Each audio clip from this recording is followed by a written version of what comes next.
ડભોઈ તાલુકાના સિદ્ધપુર ગામેથી પસાર થતી નર્મદા નિગમની બ્રાન્ચ કેનાલમાંથી છેલ્લા 2-3 વર્ષથી નર્મદા કેનાલમાંથી પાણી લીકેજ થઈ રહ્યું છે, જે પાણી ગામના ખેડૂતોના ખેતરમાંથી પસાર થઈ ગામની ભાગોળ સુધી પહોંચ્યું હતું.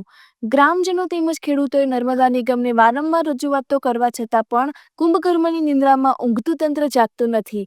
ખેતરમાં પાણી ભરાઈ રહેવાથી ખેતી થતી નથી, કોઈપણ જાતનું ખેતમાંથી ઉત્પાદન થતું નથી. સાથે સાથે હજારો લીટર પાણીનો વેડફાટ પણ થઈ રહ્યો છે. રિપોર્ટર ફઝલ રજા ખત્રી. જી ઓકે, શું થયું છે? સિદ્ધપુર ગામ પાસેથી જે આ નર્મદા કેનાલ નીકળી રહી છે તેનું 2 વર્ષથી લીકેજ છે.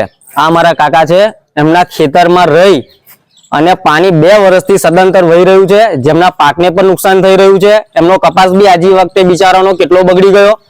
વારંવાર નિગમમાં રજૂઆત કરવા છતાં એનું કોઈ સોલ્યુશન નથી.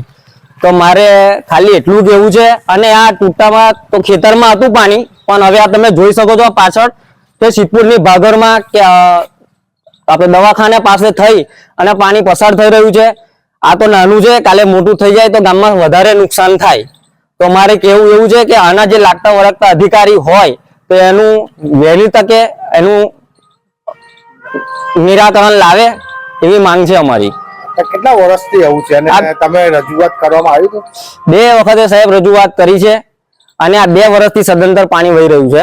અધિકારીઓ શું કહે છે? અધિકારીઓ કશું નથી, જઈએ છે ખાલી કહે છે અમને કે કરાવી દેશું, પણ અત્યાર લગી એનું કોઈ સોલ્યુશન નથી. કોઈ જોવા પણ આવતા કે કશું નહીં. તમે ચાહો તો તમને બતાવી દઉં કે કયા ખેતરમાં રહીને કેટલું પાણી વહે છે. લગભગ નહીં હોય તો 2-2.5 વીઘા જમીન પલળી ગઈ છે કાકાની.